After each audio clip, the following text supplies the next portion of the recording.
One of my favorite things that's happened on my self-care journey is that my default settings are changing. When I was born with a nervous stomach and I had to be put on this medicine called Levinson liquid. When I got older, I don't remember that because when I got older, about preteen, I had to go to the doctor because I was still having stomach issues. And the doctor was prescribing me some Levinson tablets. And my mom said, well, yeah, she was on that when she was a baby because she was born with a nervous stomach. He's like, okay. So I remember getting a prescription for Levinson. Then when I got older, I was put on amitriptyline. And then when I got even older, I was put on Lexapro. So I've always had this really nervous, anxious, depressive default setting. As I got older and kind of learned the circumstances of my childhood that I didn't know, it felt like, yeah, that's probably actually what happened. Learning a little bit more about what I didn't know about my childhood made it clear as to why these things were there. So my default setting was nervous, anxious, depression. And I lived like this with my shoulders around my ears. I lived like that.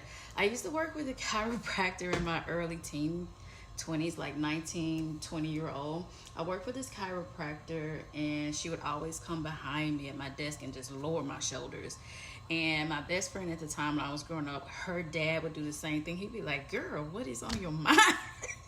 He would just lower my shoulders. And it felt so uncomfortable to sit like this. It felt really uncomfortable. I needed to be like this. And that was my default setting.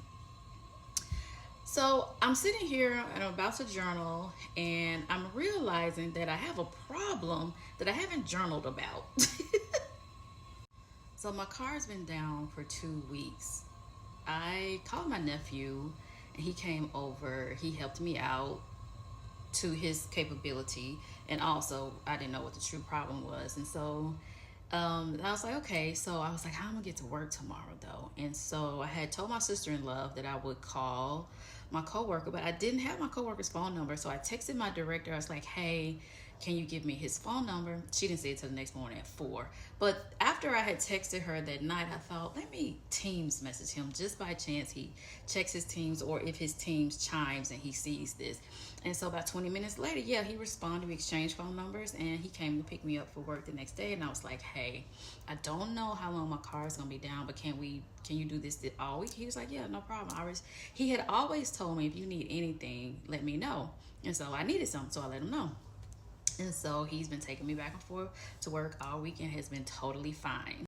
But before I had confirmed that he was going to pick me up, that morning first morning that I would need a ride to work, my sister-in-law called me. She was like, what's the plan for the day? What we doing? I was like, I'm good. This is taken care of. She was like, okay. Then that same day was the next day after my nephew helped me. He called me later on that evening. He was like, how, were you able to get to work today? Like, he was so sweet. He was so sweet. He was so sweet. So anyway, talked to him about this. So I had options. Like, I was not gonna not be getting to work. It was not a problem. So there was no reason for me to be. There was no reason for that. I think the first 2 days I was without a car, I journaled about it. I think so, just because I was so in love with my life. I've been in love with my life a lot lately. I was so in love with my life and I was just journaling about all these people and how much I love all these people and how much these people really mean to me. I love my people. So as of right now, my car has been down for exactly 2 weeks. I have not journaled about it anymore past them first 2 days because I don't have any problems. There's no reason to be anxious, upset about it because everything that needs to unfold with it is unfolding. And so there's no reason for me to not ask for help. There's no reason for me to not ask for what I need. I'm not bothering anybody. I'm not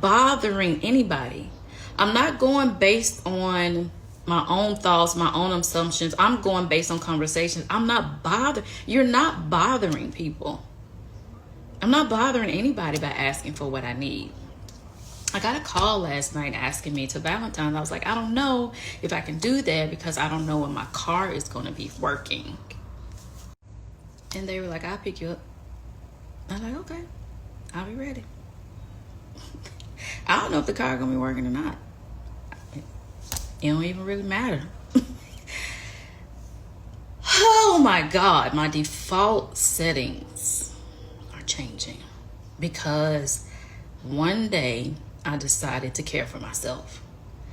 And all the different many ways that self-care has showed up, I've let myself go through that.